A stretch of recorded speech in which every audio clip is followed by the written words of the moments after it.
ওম নমো ভগবতে বাসুদেবায়। ওম নমো ভগবতে বাসুদেবায়। ওম নমো ভগবতে বাসুদেবায়।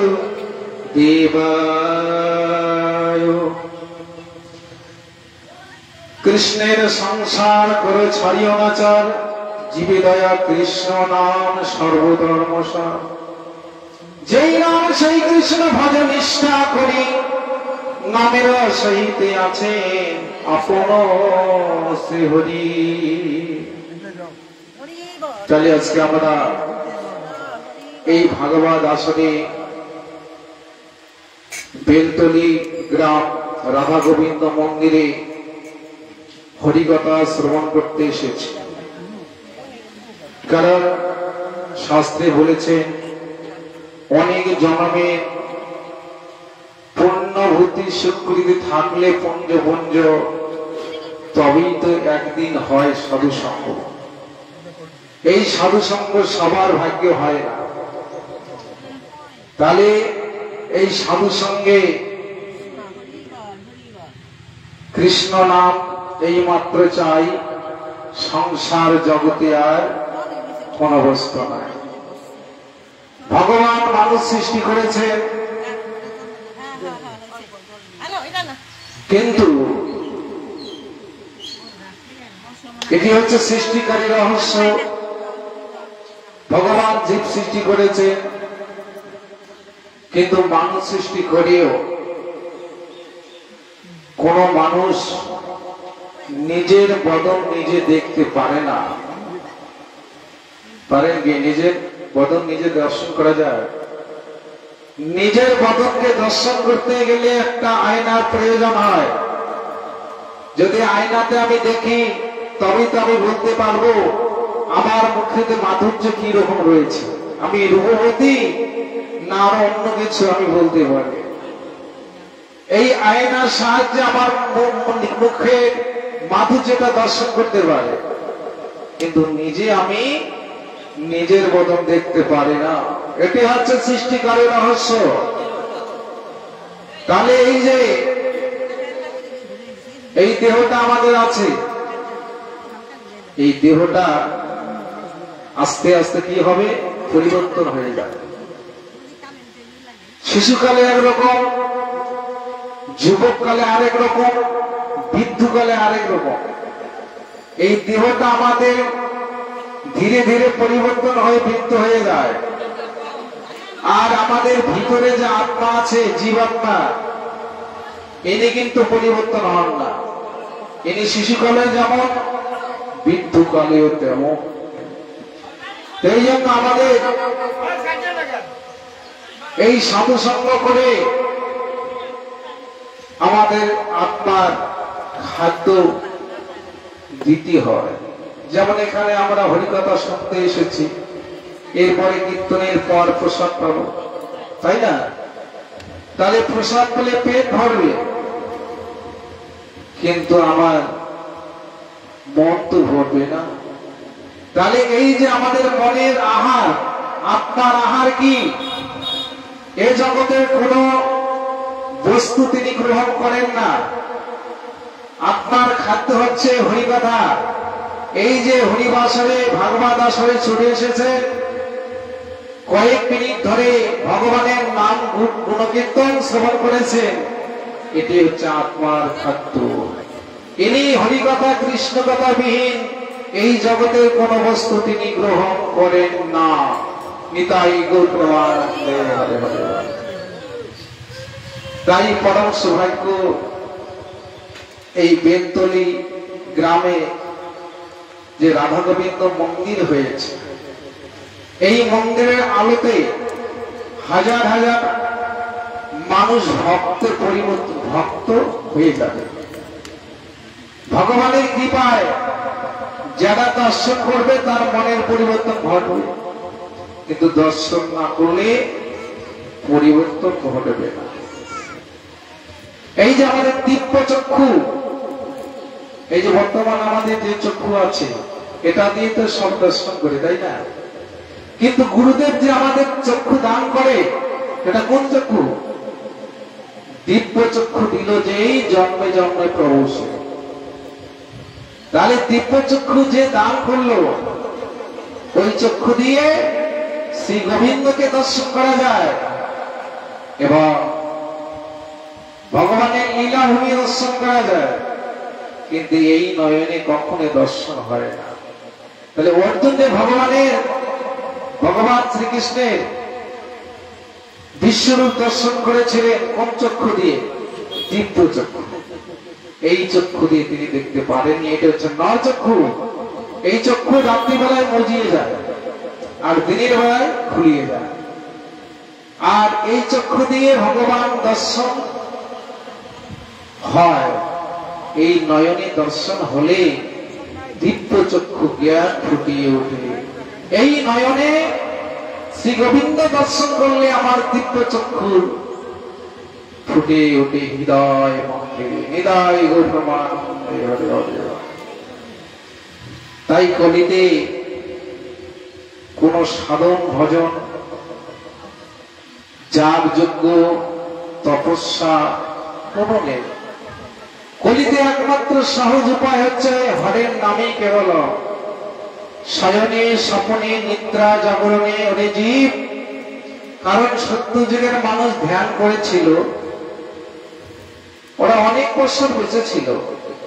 ত্রেতা যুগের মানুষ যজ্ঞ করেছিল, ওরাও অনেক বছর বেঁচেছিল।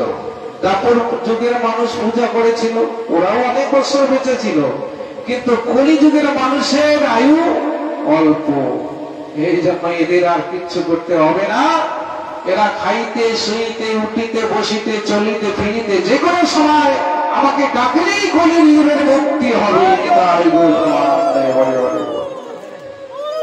এই জন্য শাস্ত্রে বললেন, 10 পাঁচ মিনিয়ে গৃহেতে বসিয়া কীর্তন কর সবে হাতে করতাল দিয়া। তাহলে আমাদেরকে প্রত্যেকে করতাল দিয়েছে না? তাহলে আমরা আমাদের খোলও দিয়েছে, করতালও দিয়েছে, কিন্তু বাধাইতে যদি না পারি তাহলে তো কাজ হবে না। এই দেহটা হচ্ছে খোল আর করতাল হচ্ছে এই যে করতাল। এই খোল যতক্ষণ বাজবে না ওটাকে বলে বাজে খোল। যে খোলে নাই কৃষ্ণ বল সেটা হচ্ছে বাজে খোল, আর যে খোলে বলবে হরি বল সেটাই হচ্ছে আসল খোল। নিতাই জন্য এই দেহটা আমাদের খোল। এই বদলে হরি বল বললে ওটাই হচ্ছে আসল খোল। আর যে বদলে কোনোদিন হরি বল বলবে না, সাধু সঙ্গ করবে না, ভগবানকে প্রণাম করবে না, ভগবান বলেছেন ওটা বাজে খোল। ওই খোলের কোনো দাম নেই। এই জন্য উচ্চস্বরে হরিনাম করার বিধান দিয়েছিলেন।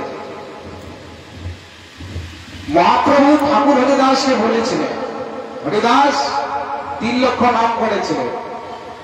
1 লক্ষ গোপনে, আর 1 লক্ষ করেছিলেন উচ্চস্বরে, আর 1 লক্ষ মহাপ্রভু জন্য 3 লক্ষ নাম করেছিলেন। এই জন্য হরিদাস ঠাকুরের আরেক নাম হল নামাচার্য, অর্থাৎ নামের আচার্য। তারপরে কেউ নাম করতে পারেনি, তার পিছে পিছে জগাই পালায়। তাহলে এই যে নামাচার্য হরিদাস ঠাকুর 3 লক্ষ নাম করেছিলেন, তাহলে মনে মনে হরিনাম করলে কি হয় আর উচ্চস্বরে করলেই বা কি হয়, এটা কি করে জানবো? মনে মনে হরিনাম করলে নিজের হবে। আমি জপমালা যদি হরিনাম করি তা আমার হবে, আর কারো হবে না। আর যদি মাইক বাজিয়ে উচ্চস্বরে হরিনাম কীর্তন করা যায়, এই হরিনামের ধ্বনি যতদূর পর্যন্ত যাবে ততদূর পর্যন্ত মঙ্গলে যাওয়া হবে। এই জন্য উচ্চস্বরে হরিনাম করার বিধান রয়েছে। তাহলে হরিবল সবাইকে বলতে হবে। হরিবল বলবে না কারা? যারা চেতনা শক্তিকে হারিয়ে ফেলেছে। বিবেক চেতনা, হুশ মানে জ্ঞান, বিবেক মানে চেতনা। যাদের বিবেক আছে, চেতনা আছে, তারা সাধু সঙ্গে যায়, ভাগবত কথা শোনে, ভগবানকে প্রণাম করে। আর যারা চেতনা শক্তি হারিয়ে ফেলেছে তারা সাধু সঙ্গ যায় না, হরি কথাও শোনে না, হরি বলে বলে না। শাস্ত্রে বলেছে পরের বারে আর মানব জন্ম হবে না। পরের বারে কি হবে? জঙ্গলের জীব জন্তুর হয়ে যাবে, ৮০ লক্ষ জনই ভ্রমণ করতে হবে। তাহলে এই ৮০ লক্ষ জনই ভ্রমণ করা চারটিখানি কথা। জলজা লবলাক্সামী কৃমিকি রূপে ১১ লক্ষ বার, পক্ষী নাম ২০ লক্ষ বার, ৩০ লক্ষ বার পশু রূপে এইরকম ভাবে জন্ম হয়ে তারপর ৪ লক্ষ আমাদের মানব জন্ম। এই জন্য মানব জন্মটাকে দুর্লভ শ্রেষ্ঠ জন্ম বলেছে। তাহলে ওরা যে জীব জন্তুর পশু পাখি তরুলতা হয়ে আছে, ওরা তো মুক্তি কি করে হবে? এই জন্য মহাপ্রভু বিধান দিলেন কলির জীবকে, বলে কলির জীব আমি তোমাদের হরিনাম দিয়ে উদ্ধার করব। আর তোমরা কি করবে? কালকে যেমন নগর সংকীর্তন পরিক্রমা করলাম, কেন করলাম? কিসের জন্য? মন্দিরে করলি তো হয়। সংকীর্তন পরিক্রমা করার দরকার কি আছে? মহাপ্রভু সংকীর্তন দল নিয়ে নগরে নগরে পরিক্রমা কেন করলেন? এই যে বৃক্ষলতা পশু পাখি এরা তো হরি কথা বলতে পারে না, এরা হরি কথা বলতেও পারে না, শুনতেও পারে না। শুনতে শ্রবণ ঠিক আছে, কিন্তু বলতে পারে না। এই জন্য তাদেরকে উদ্ধার করার জন্য নগরে নগরে মহাপ্রভু ভক্তগণকে সঙ্গে নিয়ে খোরপোতার মৃদঙ্গ নিয়ে হরিনাম সংকীর্তন করেছিলেন। এই জন্য তাদের মুখে হরিকথা শ্রবণ করে জীবজন্তুর পশু পক্ষী তরুলতা সবাই মুক্তি হয়ে যাবে। নিতাই গরুর মানবে। তাই কলির জীবে একমাত্র উদ্ধারের পথ হল হরিনাম। হরিনাম করে ভাই আর সবে মিশে পলাইতে পথ নাই তোমার, জব আছে পিছে। পালাতে পারবে না। চারতলায় থাকবে, চারতলায় থাকবে, চারতলা থেকে একতলা নামাবে, আর একতলা থেকে তুলসী তলায় নামাবে। আর তুলসীর তলায় বেশিক্ষণ রাখবে না, ওই 1 সেকেন্ড থেকে ওখান থেকে বিদায় শ্মশানে দেবে। তাহলে এই যে দেহটার দাম আমাদের কতক্ষণ থাকবে? যতক্ষণ আমি কথা বলতে পারবো ততক্ষণ আমার দাম আছে। আর যখনই আমার দেহ থেকে প্রাণ চলে যায়, বন্ধু বান্ধব সকলেই আমার সম্বন্ধ হারিয়ে ফেলে আমাকে পর করে শ্মশানে বিদায় দেয়। নিতাই গৌরানন্দে হরি হরি বল। তাই জন্য আমরা সাজবো কার জন্য? ভগবানের জন্য। এই যে আমাদের ভগবান অলঙ্কার দান করেছে, এই দাঁতের সঙ্গে তিলক, তুলসীর মালা, এগুলি থাকলে কি ভগবান সন্তুষ্ট হয়, খুশি হয়। কেন? এই বহিরঙ্গের অলঙ্কার না থাকলে ভগবান খুশি হন না। তাহলে এই যে অলঙ্কার যদি আমার এই শরীরের মধ্যে থাকে, তোমাকে জমালয়ে যেতে হবে। তুলসীর মালা যদি গলায় থাকে, তুলসীর হার জিনা পরে ছাড়, জমালয়ে বাসতা।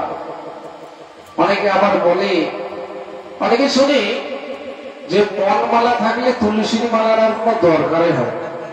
মন যদি থাকে ঠিক, আর তুলসীর মালার কি প্রয়োজন আছে? তাই বলে না? তাহলে মন যদি থাকে ঠিক, তুলসীর কোনো প্রয়োজন হয় না। তাহলে চৈতন্য মহাপ্রভু কেন তুলসীর মালা নিজে গলায় ধারণ করে জীবকে শিক্ষা দিলেন যে মন কখনো ঠিক করা যাবে না। এই মন বড় শয়তান, মন বড় প্রসন্ন, মন বড় বেঈমান, কখন থেকে কোথায় ছুটে যায় ওটা আপনিও সামাল দিতে পারবেন। মনের গতি পবনের চেয়েও বেশি, বাতাসের চেয়ে মনের গতি অনেক বেশি। ও দেখতে দেখতে কোথাতে কোথায় চলে যায়। এই জন্য মনকে কণ্ঠে রাখতে গেলে সাধু সঙ্গ করতে হবে। এবং কি লাগিয়া আইলাম হবে, এমন জন্মে হরিনা ভজিলে আর হরিবা ভজিবি কবে।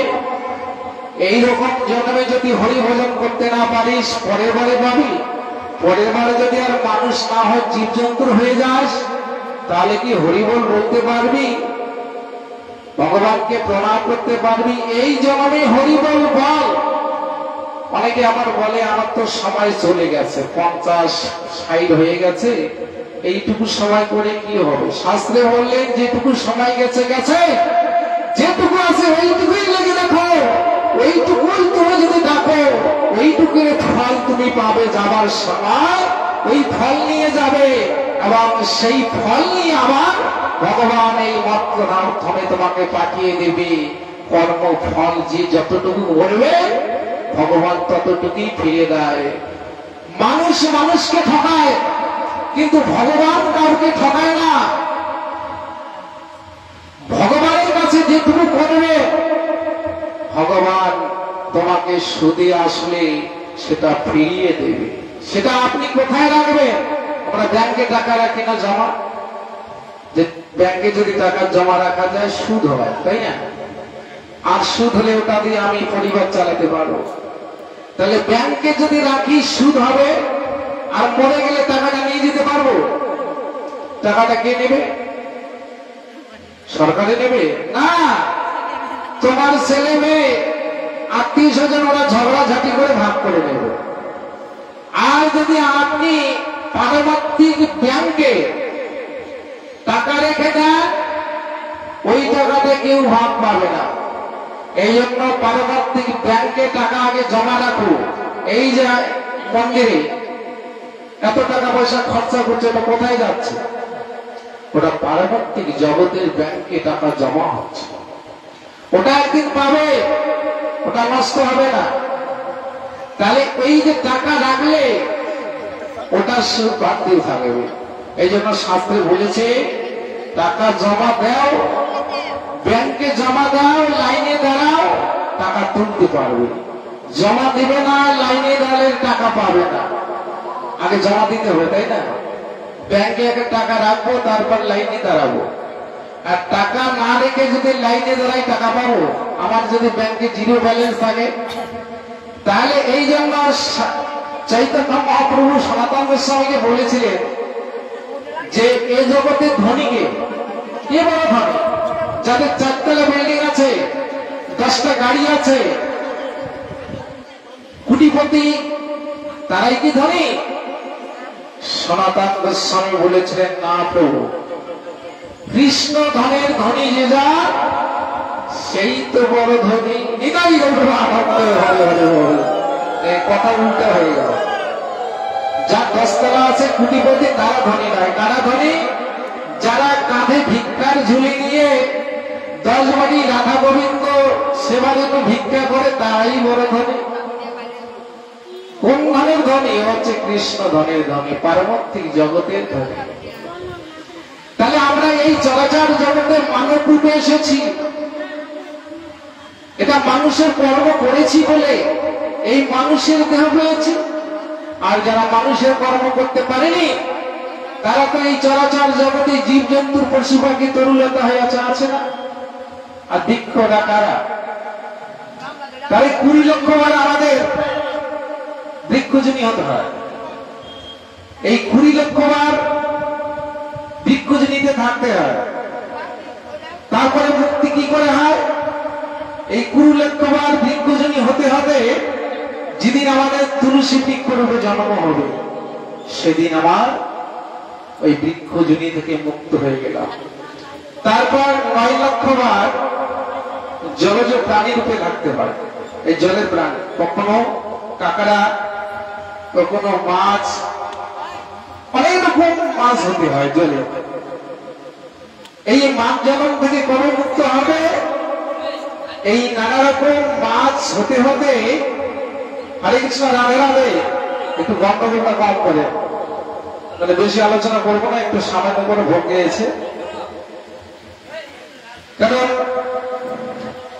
এই যে মাছ হতে হতে যেদিন আমাদের শঙ্খ রূপে জন্ম হয়, এই শঙ্খ দিয়ে ভগবানের সেবা হয়, বাদ্য শঙ্খ রূপে, জল শঙ্খ রূপে, ভগবানের সেবা হয়, তখন আমাদের এই মাছ জুনি থেকে আমাদের মুক্তি লাভ হয়। তারপরে 11 লক্ষ বার ছিলাম কিমিকি রূপে, 11 লক্ষ বার কিমিকি রূপে ছিলাম, নানা রকমের কীট পতঙ্গ। তাহলে এই যে কীট থেকে কখন আমাদের মুক্তি হলো?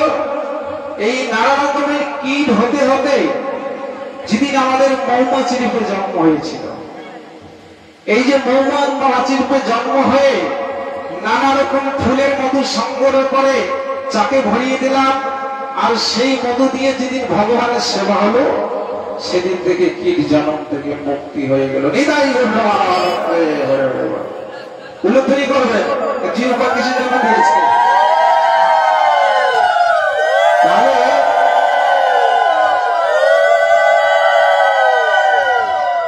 মায়েরা এই জিওপিতে যত উল্লেখনি করবে, উ মানে কৃষ্ণ, লু মানে রাধা, এই উল্লেখনি দিতে দেখবেন রাধা কৃষ্ণ জিওপায় উচ্চারণ হতেই থাকবে। নিতাই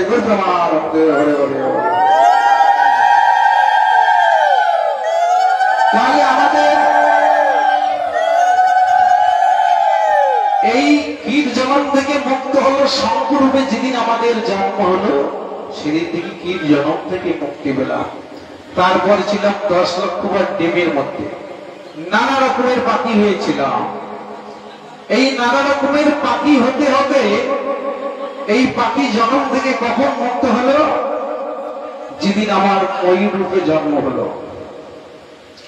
যেদিন ময়ূর রূপে জন্ম হয়ে আমার পালক দিয়ে ভগবানের পাখা তৈরি হলো, ভগবানের চূড়া তৈরি হলো, ভগবানের সেবায় লাগলো, সেদিন থেকে পাখি জন্ম থেকে মুক্ত হলো। এবার আসলাম 30 লক্ষ বার পশু জন্ম, কখনো বাঘ, কখনো ভাল্লুক, কখনো গন্ডার, কখনো শেয়াল, অনেক ধরনের পশু হয়েছিলাম। এই অনেক রকম পশু হতে হতে এই পশু জন্ম থেকে কখন মুক্ত হয়েছিল? যখন আমার গাভী রূপে জন্ম হলো।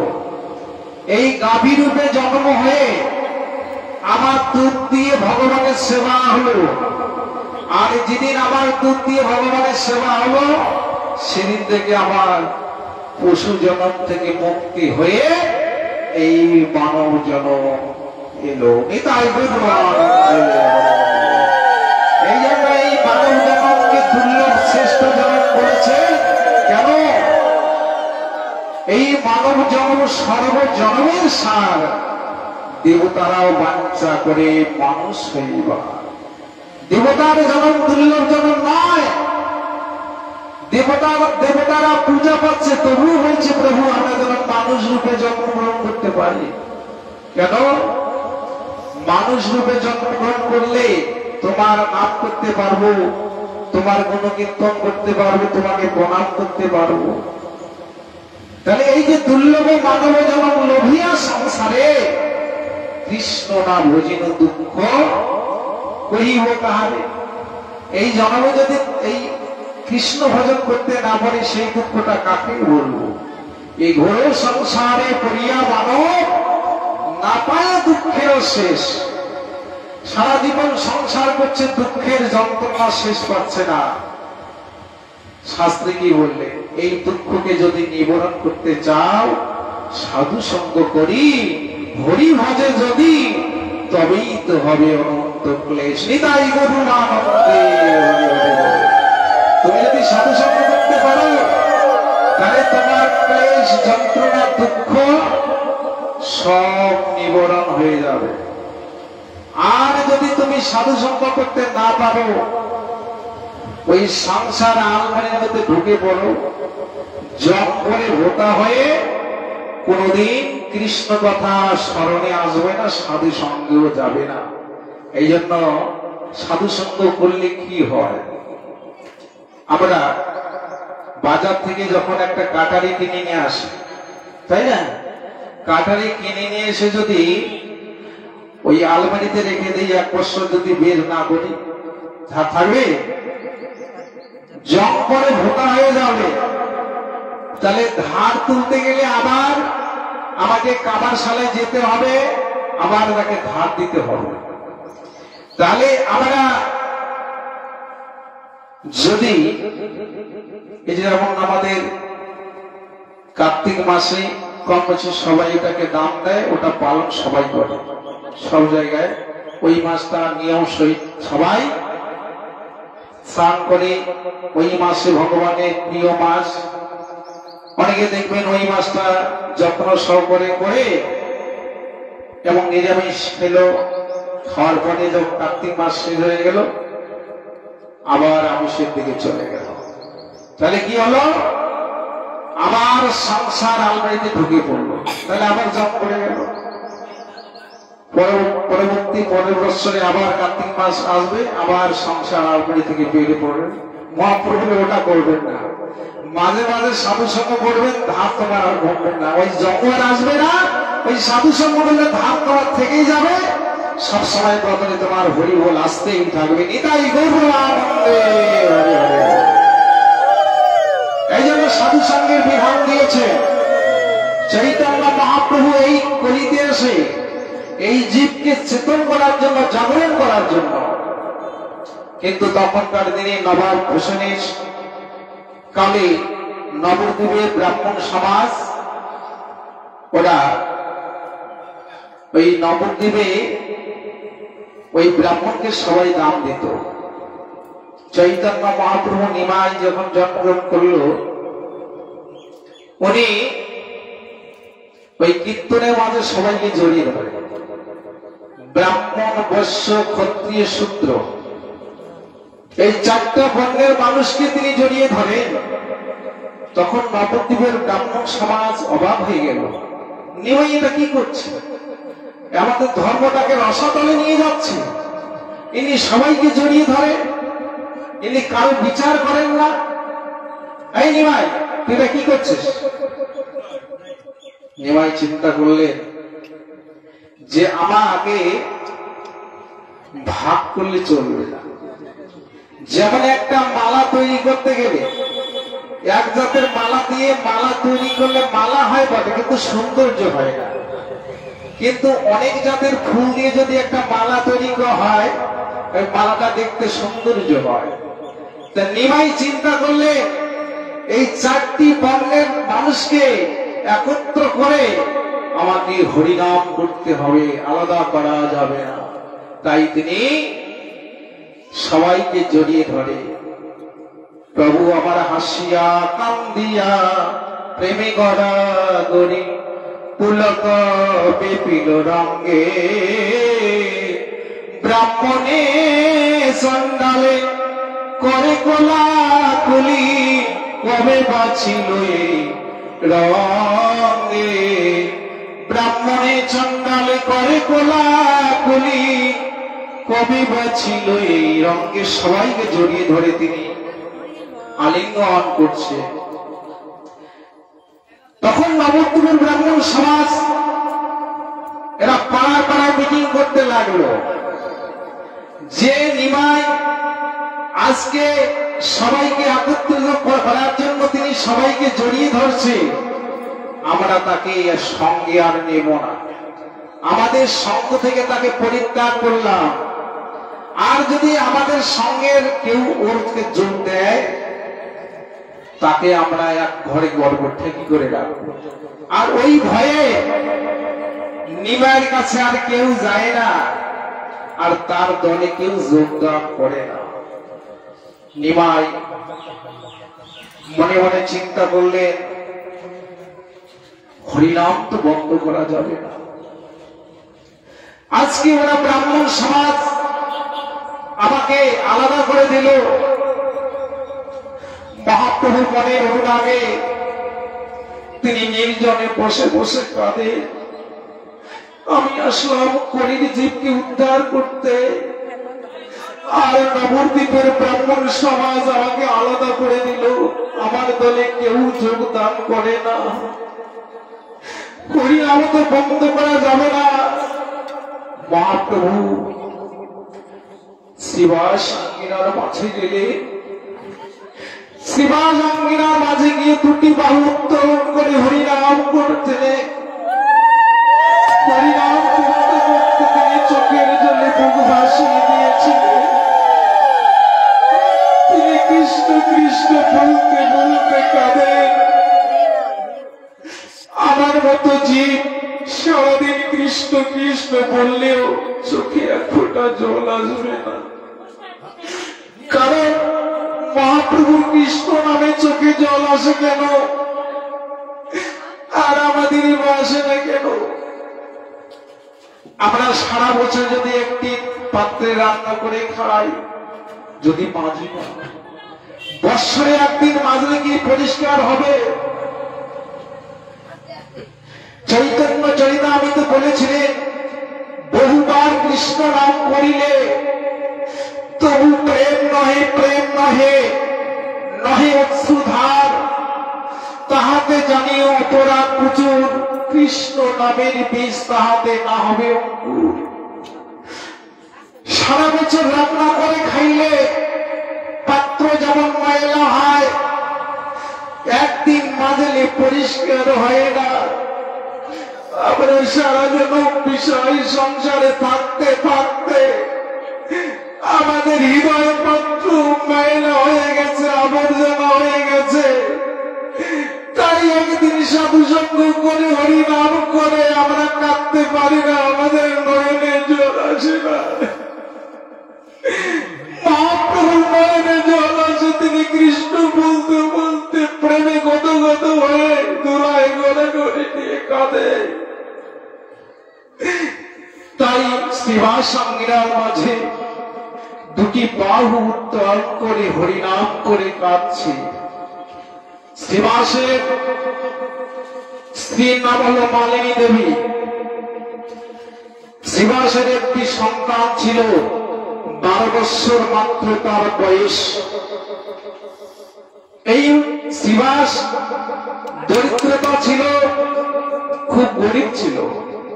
প্রতিদিন দাঁড়ে দাঁড়ে ভিক্ষে করে নিয়ে এসে ভগবানের সেবা করেছিলেন। একদিন শ্রীবাসের স্ত্রী শ্রীবাসকে বলেছিলেন, স্বামী, আমার একটা মনের আশা তুমি পূরণ করবে। শ্রীবাস বলেছিলেন, মালিনী, তোমার মনের কি আশা? যে আমার মনের আশা আমি একটা বৈষ্ণব সেবা দিব, কিন্তু আমাদের ঘরে তো কোনো চাল ডাল নেই, কি করে সেবা দিব? আমি অনেক দিন থেকে মনে মনে কামনা করেছি যে মহাপ্রভুকে নিয়ে এসে আমি একটা সেবা দেব। প্রভু, তুমি আজ থেকে একটু বেশি বেশি করে ভিক্ষা করো, একটু জমিয়ে মহাপ্রভুকে সেবা দেব। শ্রীবাস আগে যা ভিক্ষা করতো তার থেকে একটু বেশি বেশি করে ভিক্ষা করে, ওই 3 মুষ্টির জায়গায় 4 মুষ্টি ভিক্ষা হয়ে যায়। আর মালিনী দেবী একটু একটু করে জমিয়ে অনেক পাত্র ভর্তি করে রেখেছে। একদিন মালিনী দেবী শ্রীবাসকে বললেন, স্বামী, তুমি কালকে মহাপ্রভুকে নিমন্ত্রণ করো, কারণ আমার অনেক চাল হয়েছে, এই কালকে আমরা বৈষ্ণব সেবা দেব। শ্রীবাসের আনন্দ ধরছে না, বলছে, মালিনী, তুমি তাহলে বৈষ্ণব সেবার চাল অনেক রেখে দিয়েছো? হ্যাঁ স্বামী, তুমি যাও। তার মাত্র একটাই ছিল সন্তান। এবার শ্রীবাস নৃত্য করতে করতে মহাপ্রভুর কাছে যাচ্ছে, হরিনাম করতে করতে। আর মহাপ্রভু অনেক ভক্ত নিয়ে তিনি হরিকথা আলোচনা করছে। এমন সময় শ্রীবাস গিয়ে উপস্থিত হলেন।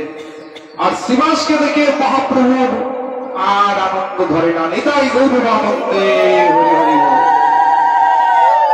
শ্রীবাস, শ্রীবাস, তুমি অনেকদিন পর আমার কাছে আসলে, যাক আমি খুব আনন্দ পেলাম। শ্রীবাস শ্রীবাস প্রণাম করলেন মহাপ্রভুকে। প্রণাম করে বলছে, প্রভু, আমি আসলাম কিসের জন্য? আমার স্ত্রী মালিনী দেবী অনেকদিন থেকে আশা করেছে তোমাকে একটু সেবা দেবে, তাই নিমন্ত্রণ করতে আসলাম। তুমি কৃপা করে নিমন্ত্রণ গ্রহণ করবে? শ্রীবাস, তোমার নিমন্ত্রণ আমি গ্রহণ করব না, এটা তো আনন্দের কথা। শ্রীবাস, আমি নিমন্ত্রণ গ্রহণ করলাম, কালকেই আমরা ভক্ত সঙ্গ নিয়ে তোর বাড়িতে হরিনাম সংকীর্তন করব। নিতাই গৌর আনন্দে হরে হরে বল। আর শ্রীবাস ওই নিমন্ত্রণ দিয়ে মনের আনন্দে দুটি বাহু উত্তোলন করে হরিনাম করতে করতে বাড়ির দিকে ফিরছে। আর এদিকে শ্রীবাসের একটা সন্তান ছিল, 12 বছর মাত্র বয়স, হঠাৎ করে মারা গিয়েছে। আর মালিনী দেবী ওই সন্তানকে সাদা কাপড়ে ঢেকে দিয়ে সন্তানের পাশে বসে বসে কাঁদছে, হে প্রভু, এটা আমার কি হলো? একটাই মাত্র আমার সন্তান, আমার মা বলার যার কেহ রইল না। শ্রীবাসের স্ত্রী একাই ঘরে বসে বসে কাঁদছে। আর এদিকে শ্রীবাস মনের আনন্দে নিমন্ত্রণ দিয়ে হরিনাম করতে করতে বাড়ির দিকে ফিরছে। যেই দরজার সামনে দাঁড়িয়ে বলছে, মালিনী, মহাপ্রভু আমার নিমন্ত্রণ গ্রহণ করেছে। মালিনী, আজকে কি আনন্দ! মালিনী দেবী আর শুনছে না। মালিনী, তুমি কথা বলছো না কেন? তোমার কি হয়েছে? ওই ঘরে ঢুকে থাকে একমাত্র সন্তান আর নেই, তিনি মারা গিয়েছে। শ্রীবাস কাঁদতে কাঁদতে বলছে, মালিনী, কেঁদো না মালিনী, কারণ এটা আমার নয়। তার সময় হয়ে গেছে, তাই তিনি চলে গিয়েছেন। না, যিনি অনন্ত কোটি বিশ্ব ব্রহ্মাণ্ডের মালিক, লোকে বলে ভগবান, করুণা সিন্ধু, দয়ার সাগর, একটি মাত্র সন্তান আমাকে দিয়ে কেড়ে নিল কেন? কাঁদতে কাঁদতে বলছে, বিধি রে,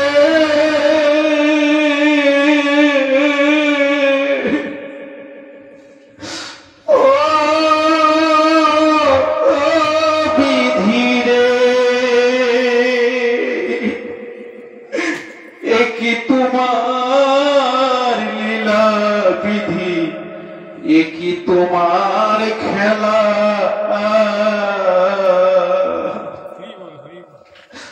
তুমি কারে হাসাও, কারে কাদা,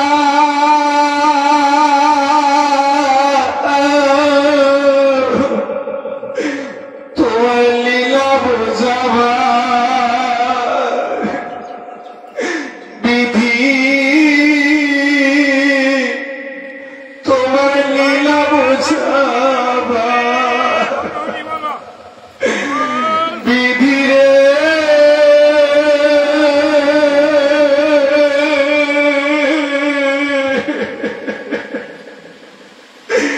ও বিধি রে,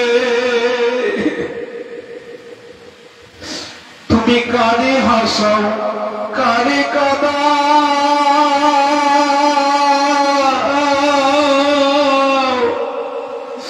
তোমার লীলা বোঝাবা বিধি, তোমার লীলা বোঝাবা। মালিনী দেবী কাঁদছে সন্তানের মাথায় হাত বলি। শ্রীবাস মালিনীকে বলছে, মালিনী, তুমি আর কেঁদো না, তুমি যদি কাঁদো মহাপ্রভু আমাদের বাড়িতে আর আসবে না, তুমি আর কেঁদো না। মালিনী কাঁদতে কাঁদতে বলছে, স্বামী, আমি সেটা কি করে সহ্য করব? লোকেই বলে ভগবান আজকে ভগবান হয়ে আমার সন্তানকে কেড়ে নিল। ও গো ভগবান,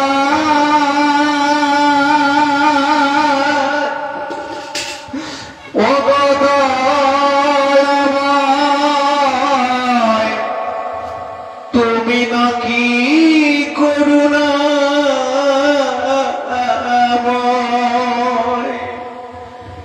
যে নাকি তোমারে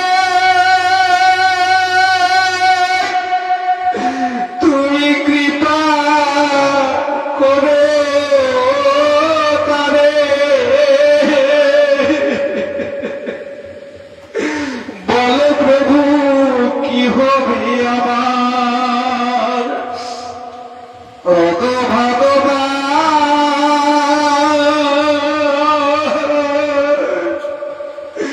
ও গো দয়াময়, তুমি নাকি করুণাময়,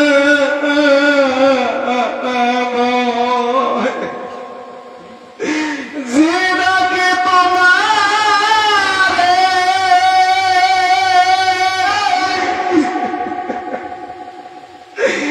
তুমি কৃপা করো তারে। বলো প্রভু কি হবে আমার। স্বামী, এখন আমার বলতে কি হবে?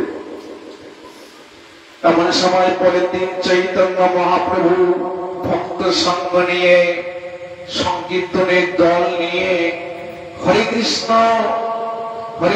বলতে বলতে নাম সংকীর্তন নিয়ে শ্রীবাসের বাড়িতে ছুটছে। এমন সময় শ্রীবাস বলছে, মালিনী আর কেঁদো না, চোখের জলে পড়ছে না, মহাপ্রভু আমার বাড়িতে এসেছে, তুমি চোখের জল পড়ছো, আমার মহাপ্রভুর চরণ ধৌত করে দিতে হবে।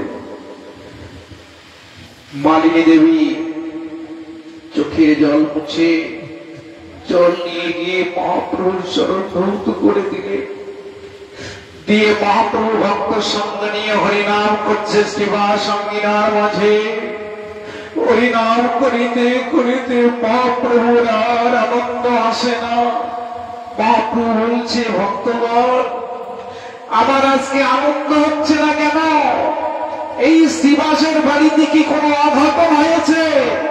আমি তো হরিনাম সংকীর্তন করতে করতে আনন্দে মাতোয়ারা হয়ে যাই, কিন্তু আজকে শ্রীবাসের বাড়িতে কেন আমার আনন্দ হচ্ছে না?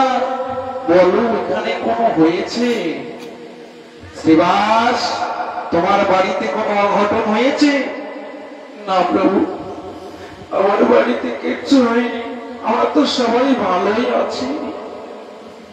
একজন ভক্ত গিয়ে বলছে, প্রভু, শ্রীবাসের একমাত্র পুত্র মরে গিয়েছে। শ্রীবাস, তুমি আমাকে মিথ্যা কথা বললে? তোমার একমাত্র পুত্র মরে গিয়েছে আর তুমি বললে মরে ভালোই আছে? প্রভু, কারণ আপনার সব কৃপা। এবার মহাপ্রভু এই নাম সংকীর্তন ছেড়ে ছুটতে ছুটতে গেলেন ঘরে। গিয়ে মালিনী দেবীকে জড়িয়ে ধরে বলছে, মা, তোমার কি হয়েছে মা?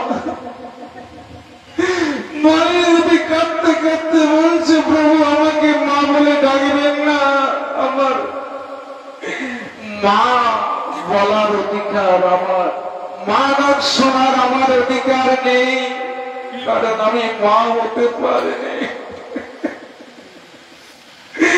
মহাপ্রভু যখন জড়িয়ে ধরে বাবা বলে ডাকছে, মালিনী দেবী কাঁদছে, প্রভু, আমার একটাই মাত্র সত্তা, সে আমায় ছেড়ে চলে গেল, আমাকে আর কে মা বলে ডাকবে?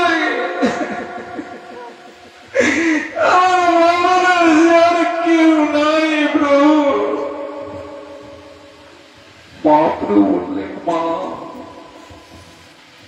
তুমি শান্ত হও মা, মহাপ্রভু মৃত সন্তানকে কোলে নিয়ে সেই সন্তানকে প্রাণ দিলে চৈতন্য দান করলেন।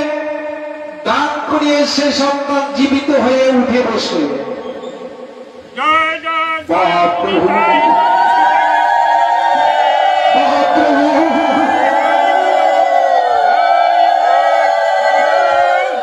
ওই ছেলেটাকে প্রশ্ন করলো, রে বাবু, তোমার মাত্র 12 বৎসর বয়স, এই 12 বৎসর বয়সে তুমি কেন চলে যাচ্ছ? ওই সন্তানটি বলছে, প্রভু আপনি আমাকে এই প্রশ্ন করলেন, সত্য আপনার লীলা প্রভু। জীব কর্ম অনুসারে এখানে আসে আর কর্ম ফলেই চলে যায়। কেউ মাতৃ গর্ভে মরে যায়, কেউ ভূমিষ্ঠ হয়ে মরে, কেউ কিছুদিন বাদে মরে। মরতে সকল কি হবে? তাই আমার সময় হয়ে গেছে প্রভু, তাই আমি চলে যাচ্ছি। কেন? তোমার মা কাঁদছে, বাবা কাঁদছে না? কি আমার মা, কি আমার বাবা? এইরকম তো মা বাবা আমি অনেক পেয়েছিলাম প্রভু। এই যে আমি মরে গেলাম, আমি তো আবার একটা গর্ভে যাব, আবার একটা মা পাবো। এইরকম ভাবে যতবার যাতায়াত করবো ততবারই মা বাবা পেয়ে থাকবো। তাহলে কি কার মা, কি কার বাবা, সব তো তোমার নাট্যমঞ্চে অভিনয় তৈরি করে দিয়েছেন প্রভু। তুমি কৃপা করো, তোমার এই নাম কীর্তন শ্রবণ করতে করতে যেন আমি আবার প্রাণ ত্যাগ করতে পারি। নিতাই গৌর মহাভক্তে এই কথা বলতে বলতে ওই সন্তানটি আবার প্রাণ ত্যাগ করল। এবার নিমাই মালিনী দেবীর গলা জড়িয়ে ধরে বলছে, মা আমি তোমাকে কথা দিলাম, তোমাকে কেউ যদি মা না বলে, আমরা নিতাই গৌর 2 ভাই সব সময় তোমাকে মা বলে ডাকবো।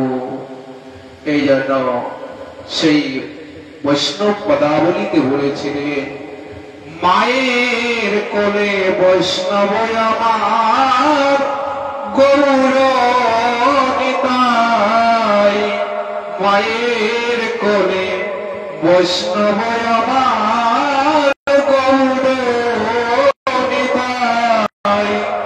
তারা গাইতে নাম পথে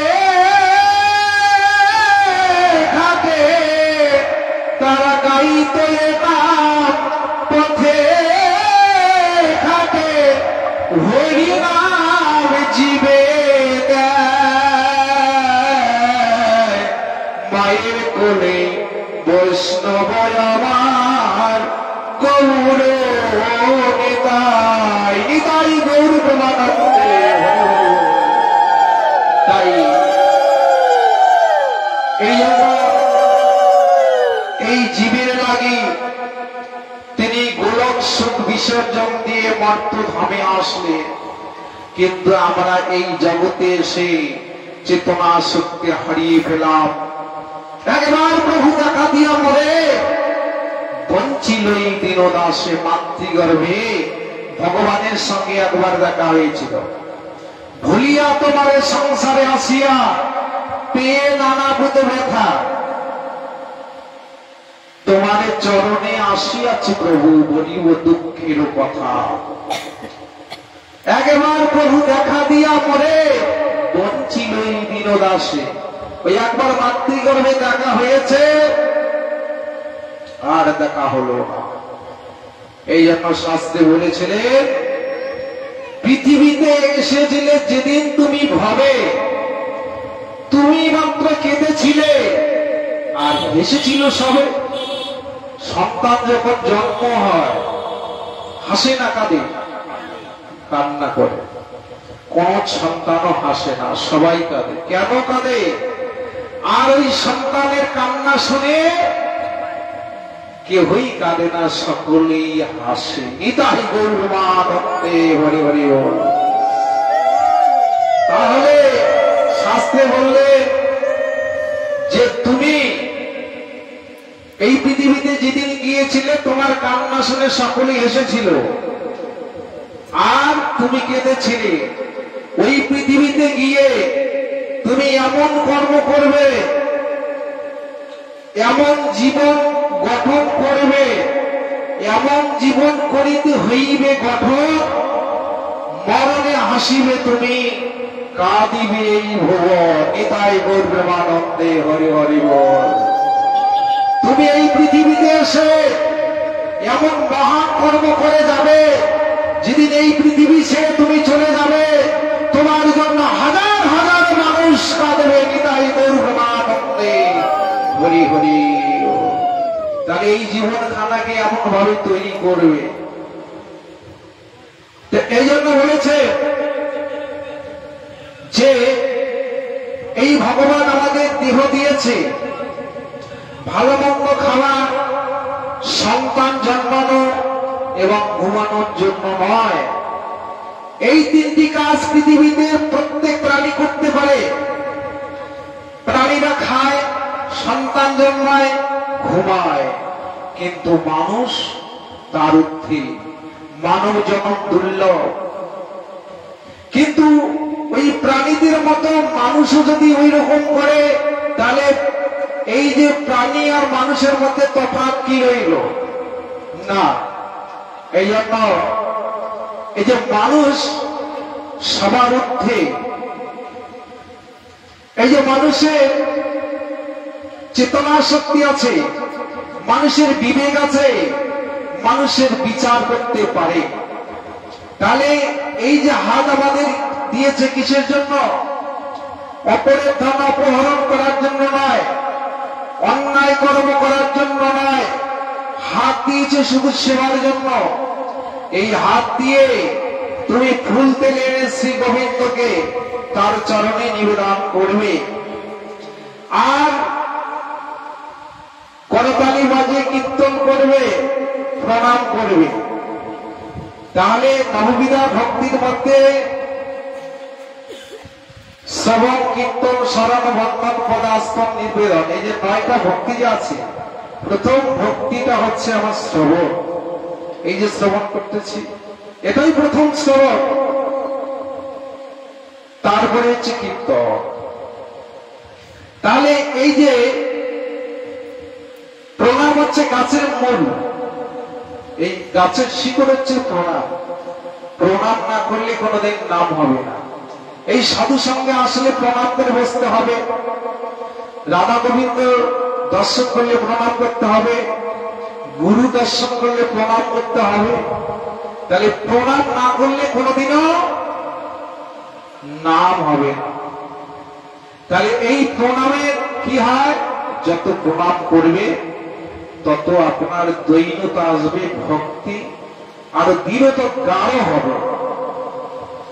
তাহলে এই জন্য চৈতন্য মহাপ্রভু তিনি এই চেতনা করতে, জাগরণ করতে এই জগতে তিনি আসলেন, কিন্তু কোন যুগে তিনি কাঁদলেন না, কলি যুগে তিনি কেঁদে গেলেন। কেন? যেমন ভগবান ত্রেতা যুগে মা তাকে তখন বনবাসে দিলেন কৈকেয়ীর আদেশে। রামচন্দ্র তো রাজা হওয়ার কথা ছিল, কিন্তু পরবর্তীকালে রাজা হইতে পারল না। দশরথ রাজা যখন মনে মনে স্থির করেছিলেন আমার বড় ছেলে যখন রাম, রামকে আমি রাজা করবো, সিংহাসনে বসাবো, কিন্তু সেটা করতে দিল না কে? কৈকেয়ী। কিন্তু কৈকেয়ী সে কি খারাপ ছিল? না। কৈকেয়ী যে নিজের ছেলের চেয়ে রামকে বড় ভালোবাসে, সবসময় রামচন্দ্রকে ডাকতো, খাওয়াতো, এত সুন্দর ভালোবাসা। আর সেই ভালোবাসার মাঝখানে আঘাত দিয়ে দিল। কেন দিল? এই জন্য বলছে সঙ্গ করো। কার সঙ্গ করবে? সাধু সঙ্গ করো। অসৎ সঙ্গ করবে, অসৎ ভাব প্রভাব হবে। তিনি কার সঙ্গ করেছিলেন? কৈকেয়ী মা। তার বাড়ির দাসী কে ছিল? মন্থরা। এই মন্থরা ছিল তার বাড়ির দাসী। যেদিন রামচন্দ্র রাজা হবে, এদিকে রাজ্যে কত আনন্দ হওয়ার কথা, আর কৈকেয়ী মা এত আনন্দ আর ধরছে না। এবার মন্থরা এসে বলছে, কৈকেয়ী, আরে আজকে তোর এত আনন্দ কিসের? যে বা আনন্দ হবো না, আজকে আমার বড় ছেলে রাম রাজা হবে, কত আনন্দের বিষয়। মন্থরা বলছে, আরে রাম কি তোর ছেলে নাকি? হ্যাঁ, আমার ছেলে তো রাম। তুই কি রামের মা? হ্যাঁ, আমি তো রামেরই মা। না, তুমি রামের মা নও, তুমি হলো রামের সৎ মা। এই যে কুন্ডি দেবী সৎ মা। আজকে রাম রাজা হবে, কালকে তোমায় ভরতের সঙ্গে অযোধ্যা থেকে তাড়িয়ে দেবে। নিতাই গৌর। এই যে কুমন্ত্রণা দিলে কৈকেয়ীকে, আর সেটাকে তিনি দৃঢ় করে বিশ্বাস করিলেন। কথা ঠিক, রাম রাজা হলে আমাদের এই ভরতের সঙ্গে রাজ্য থেকে তাড়িয়ে যদি দেয়, তখন তিনি কি করলেন? এদিকে রাম তো রাজা হবে অভিষেক করিয়ে, এদিকে সবাই আনন্দ করছে, আর কৈকেয়ী মা ঘরের মধ্যে ঢুকে অন্ধকার ঘরে বসে নীরব ভাবে, মৌন ভাবে বসে আছে। আর দশরথ রাজা খুঁজছে, আরে সবাইকে দেখছে, কৈকেয়ী কোথায় গেছে? এবার খুঁজতে খুঁজতে দেখলেন এক ঘরের মধ্যে বসে আছে, মৌন ভাবে, মন মরা হয়ে বসে আছে। গিয়ে বলছে, কৈকেয়ী, আরে আজকে একটা কি আনন্দের দিন, আমার বড় ছেলে রাম রাজা হবে, আর তুই ঘরে বসে কি করছিস? তখন কৈকেয়ী বলছে, স্বামী, আমার মনে খুব দুঃখ। আরে তোমার কি সেই দুঃখ? আমাকে বলো। বলে, আমার দুঃখ নিবারণ করতে পারবে? কেন পারবো না? আমি তোমার স্বামী, তোমার কি দুঃখ আমাকে বলো। রাজামশাই, একবার আপনি বিপদে পড়েছিলেন, আপনি বাঁচবেন কিনা তখন ওই রকমই ছিলেন, আমি কিন্তু ভালো করেছিলাম। তখন কিন্তু তুমি আমাকে একটা বর দিয়েছিলে 2টা, তখন কিন্তু আমি নেইনি। আমি বলেছিলাম আমি তোমার স্ত্রী, স্বামীকে ভালো করা স্ত্রী কর্তব্য, তা আমার বরের আর কি প্রয়োজন? আচ্ছা ঠিক আছে, যদি প্রয়োজন হয় যখন লাগবে তখন দেবো, কিন্তু ওই বরটা কিন্তু আজকে দিতে হবে। তখন দশরথ রাজা বলছে, আরে তুই কি এমন বর চাইবি? না আমাকে রাজা হয়ে যা, তারপরে কি বর চাই আমি দিয়ে দেবো? না মহারাজ, আজকেই দিতে হবে, কালকে, আজকে রাম রাজা হলে কালকে আপনি দিতে পারবেন না। নিতাই গৌর। কি বার চাইলে বলো? কৈকেয়ী, তোমার কি বার? স্বামী, তুমি সত্য অঙ্গীকার করো, বর দিবে তো? হ্যাঁ, আমি কথা দিলাম। প্রথমবার হলো রামচন্দ্রকে 14 বছরের জন্য বনবাসে যেতে হবে, আর দ্বিতীয় বর হলো ভরতকে রাজা করতে হবে। আর যে এই কথা বলল, দশরথ রাজা মাথায় হাত দিয়ে বলল, কৈকেয়ী, তুমি এটা কি কথা বললে? তুমি মা না পাষাণী? কৈকেয়ী, আমি তোমাকে কথা দিতে পারলাম না, কারণ আমার বড় ছেলে রাম, উনি তো বড় হয়ে গেছে, কিন্তু তাকে জিজ্ঞাসা না করে, প্রশ্ন না করে তো আমি তোমাকে কথা দিতে পারবো না। আমি যদি তাকে বলি, সে যদি বনবাসে না যায়, তাহলে আমি কি করে তোমাকে কথা দিব?